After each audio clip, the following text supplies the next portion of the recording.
Series begins now, celebrating the sound of the North. Sweet as. They play the plow, I do the chow. Simple. Yeah. The 90s, how that is so affectionate on a national level in terms of where it was at on a psychological level. Madchester. Yes. I have an E, please, Bob. Right. It's pathetic that people think London is the capital of Britain, because creatively it's not, and it hasn't been. The Beatles have been from Manchester, and they've made a load of money out of a scene that came out of Manchester, and then have pissed off to London and spent it all in Savile Row building Apple down there. They won't be very popular here. In Liverpool, everyone thinks that's great. You know, yeah, you make it, you go to London. And I think the difference it makes to Manchester, 10cc, for example, they make a load of cash. They built Strawberry Studios in the early 70s, so that when we come, Factory comes on stream as a record company, we have an international recording facility just around the corner from us. Similarly, then New Order make a whole pile of money, and they're able to, together with other people, they're able to build the Hacienda, which is so vital to what's happened in the second half of the 80s in this town. Here we are at the Hacienda in Manchester. Let's go in queue.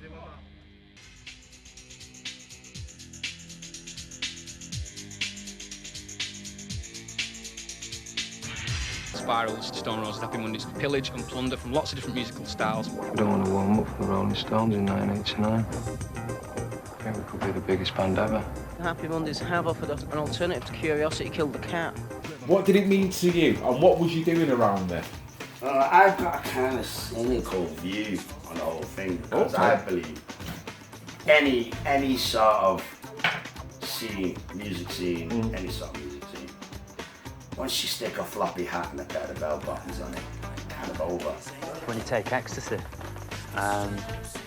just puts you in a state of mind where if you wear something tight, it just makes you feel uncomfortable. Sweet as. That is the reason for the loose-fitting clothes.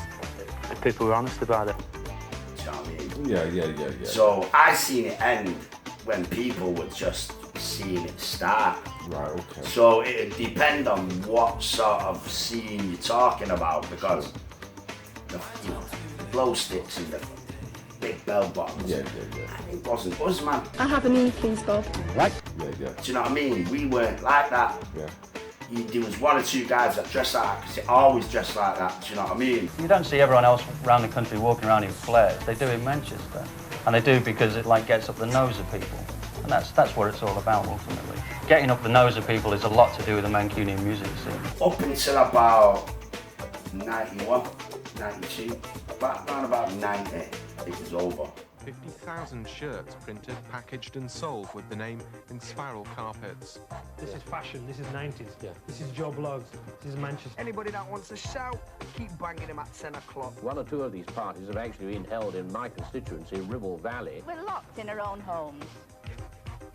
The bands and the fans and the press have formed a kind of unholy alliance, a triangle, feeding off each other.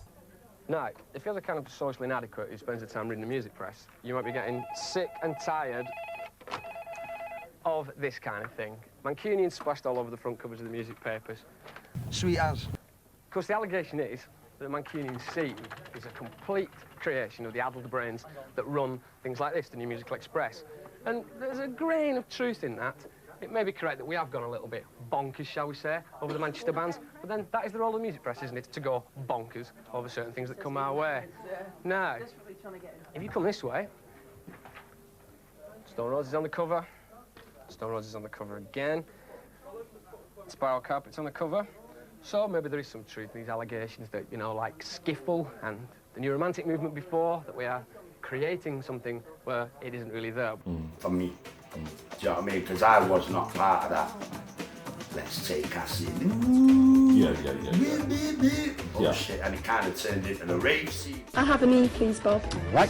Basically, rock bands took on the dance music. The catalyst for that was the drug ecstasy. I mean, I've got no doubt about that. E has one amazing property. It can make people who wouldn't normally want to do so dance. Simple. It can make white men dance. Sweet as. Let's rock!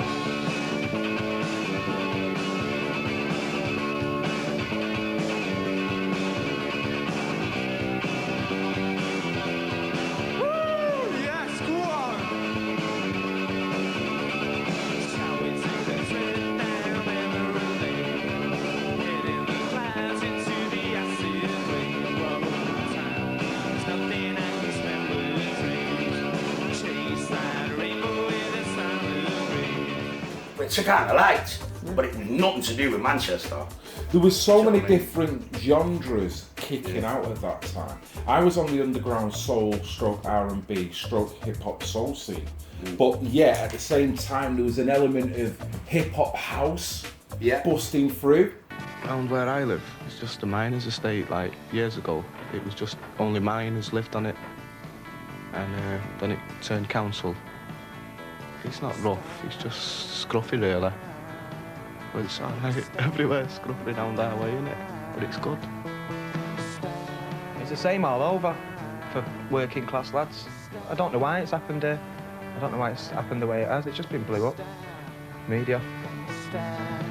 2 years ago, everyone was football mad and it was all hooliganism and everything, but everything's different now. It's more relaxed, it's a lot easier and it's the way it should be.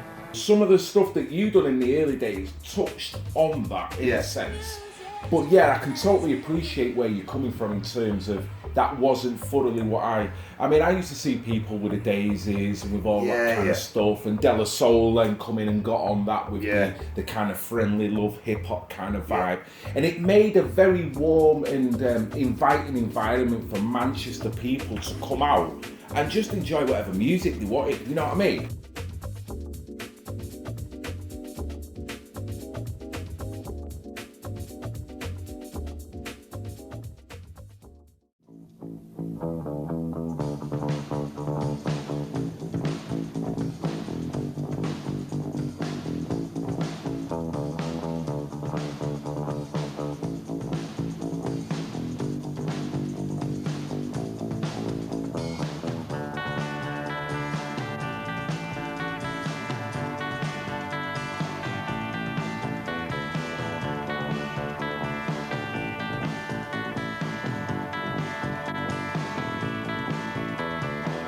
To find the time I'd like to make you mine. You know who you are, you're my rising star.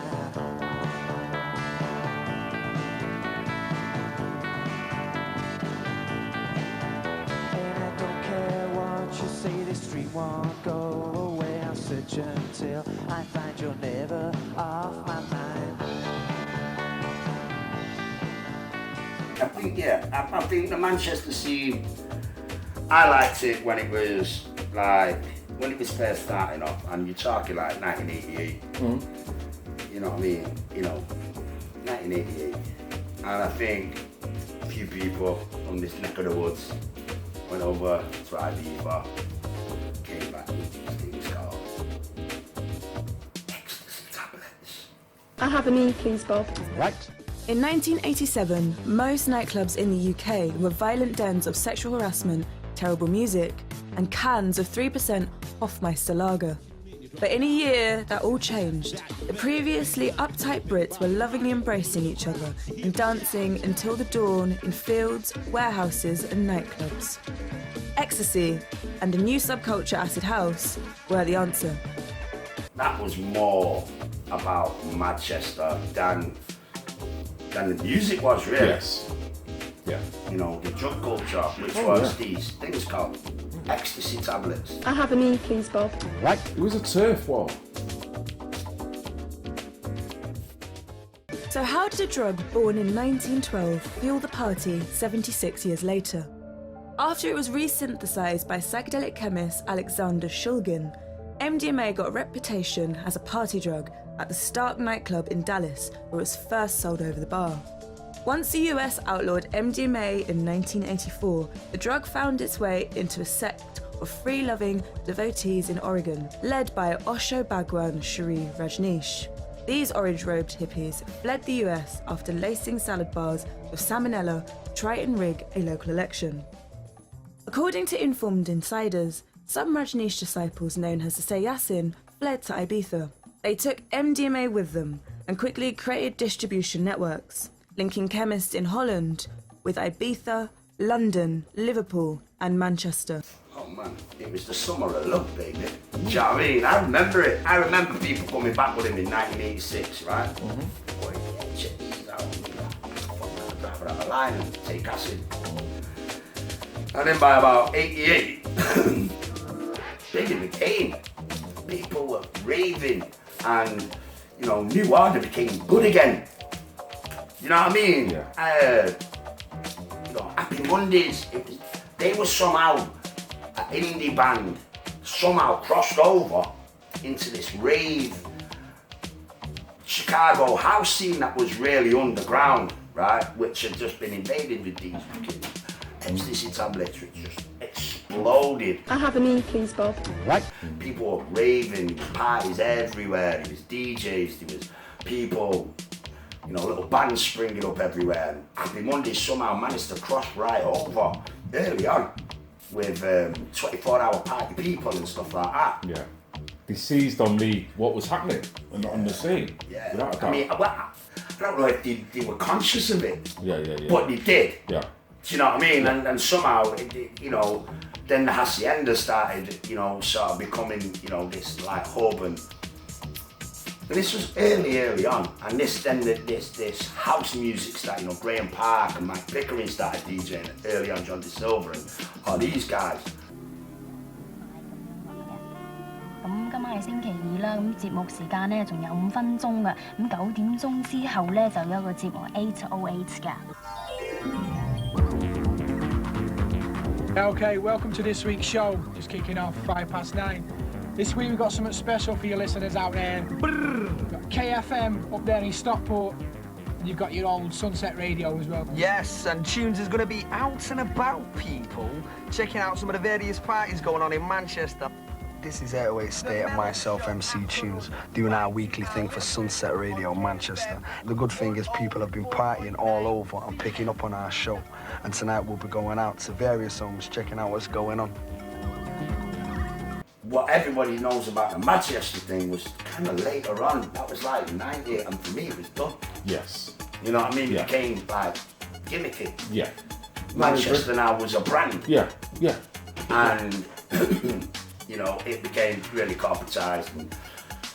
But that's indicative of really the underground scene. Because what I used to notice DJing on the underground scene, Nicky, is that tunes, you'd get a tune, by the time you'd rinse that tune out, next thing you know, it was then being played on a wider, more mainstream audience. And because you were then on your 4th or 5th tune away from that, that was then old.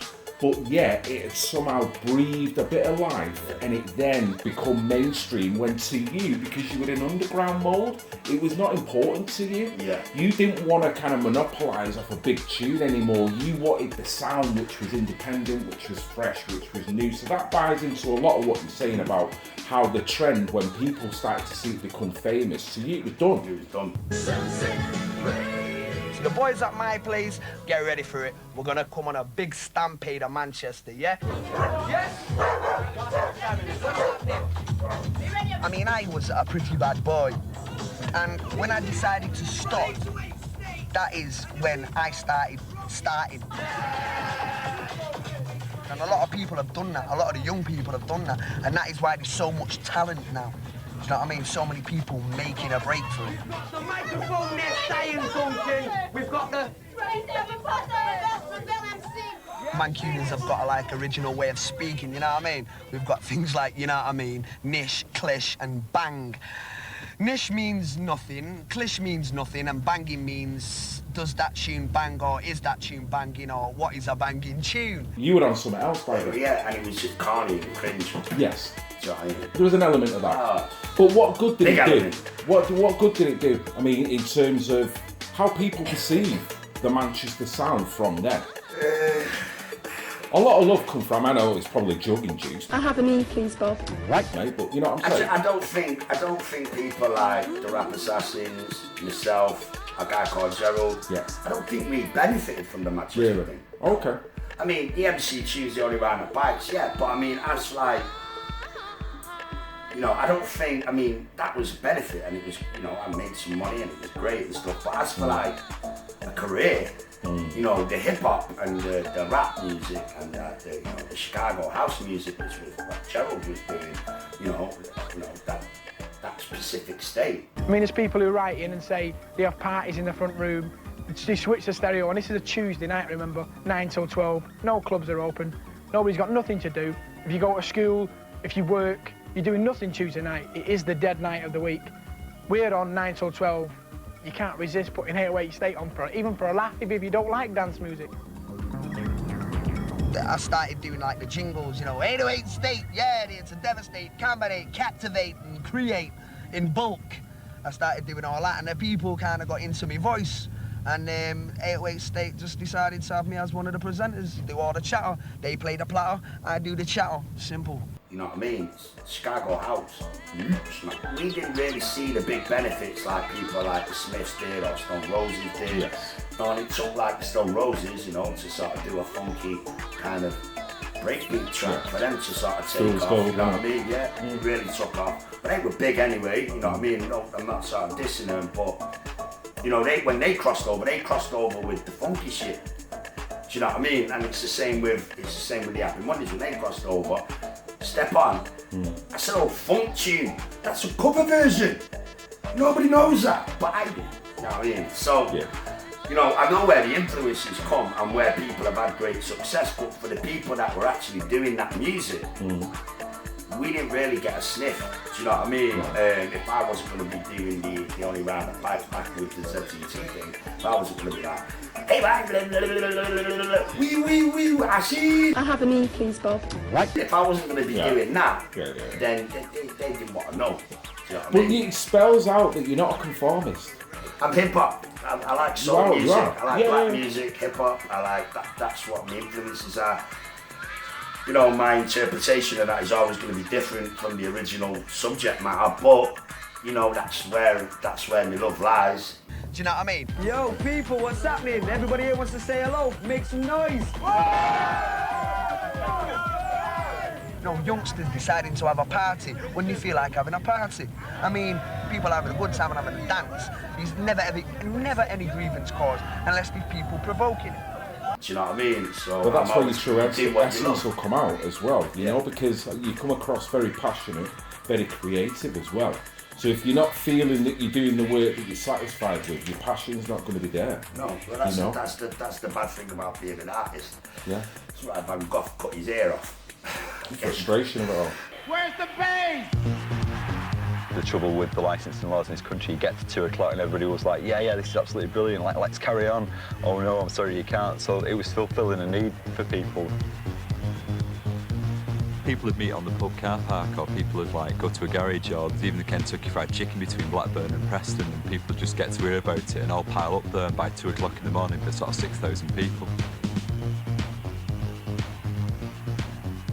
There's a lot of disused factories in Blackburn because all the mills are shut down and that. The atmosphere at the Warehouse is so similar to the Hacienda, which is why the Hacienda is so good, because rather than being in some squatty little nightclub, which like with a low ceiling, which is like what most nightclubs are like, it was like being in an aircraft angle. Stuck in the monotony of painting. I've got stick on ears, mate. I'm fucking sick of it. They keep falling off. You can't, you know, it's so crushing. I mean, art and the sort of, you know, expression of it, you know what I mean, you know, it's been monetized in a way where it's become easy to pump out. Good music, talent, soul, gadgets, they're always going to be struggling. Do you know what I mean? So I can hopefully create my own economy, because that's the only thing I have left. You create your own economy. So I don't need the glitz and the glamour of 10 billion people buying my single, because I don't need that to create more art.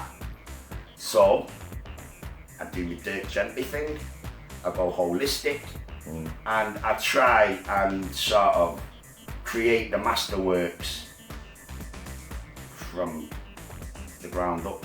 And I know it's coming, you know, and if I keep having the opportunities where I can, you know, self-sustain and sort of go about it clever, where it's clever is like keep it to yourself, basically. Do you know what I mean? And make your moves where you need to make your moves.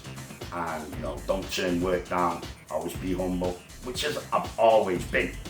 You know what I mean? I find myself in a position where I can call the shots on the 4 little kind of bullets I've got. They're my bullets. I can call the shots whenever I want them, which gives me a sort of, you know, I'm at peace with that. I've never been into the pop star thing, so keep that. I still get turned on by putting a great song together.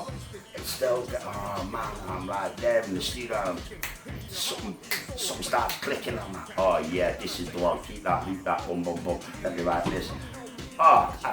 it's, I love Success it. is not important, is it? When you're actually getting that Success feeling of is creating. in the eye of the beholder, and it Yes. might sound like a bit of a cop-out because, you know, any crazy person in the corner can think they're successful. I'm successful, walking around with a pan on your head. I have a knee, please, Bob. Right. No pants on. You know what I mean? I'm successful in my mind, yeah. Mm-hmm. So, I mean, but success for me is like, you know, being self-sustained. Yeah, it's internal, isn't it? So on what level I'm sustaining myself, you know, it's gonna obviously get more as I get more control, and as I sort of, you know, embrace the technology of the internet and, you know, sort of becoming independent and selling a small amount of records can keep me going, and people will find it when you want to find it. You know, and I'm a big believer of that, you know, spiritual journey of it and the whole sort of, you know, word of mouth, you know what I mean? Yeah. And natural, organic. I'd love to be able to do, you know, if I can get success that way, you know, very, very happy. And I don't need, you know, to be Mr. Bling Ding, you know, and, you know, pluck my eyebrows and give me some Botox. Let me rub penises on my face to keep younger.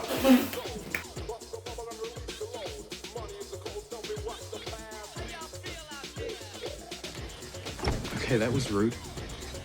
Rude. I'll show you rude. Your tablet is still synced to your phone. Please tell me that is not your penis. Penis skin. Let me drink some baby's blood. I can't say I've practiced any of that. I just like a meat and potato pie. Yeah, I'm boring. I was spooked by the symbology and the sort of, you know, this whole sexual exploitation of the youngsters and how they target teenagers so hard with this stuff. I was aware of that a very long time ago, and it never sat well with me. I never wanted to be part of that life. I never wanted to be part of the pop star. If I'm a pop star, that's because you call me a pop star, not because that's not what the I am. title I want to give myself. You know, yeah, that's not what I am. You know what I mean? But if you are calling me a pop star and you bought me a record, you know, so be it. Sweet Anne.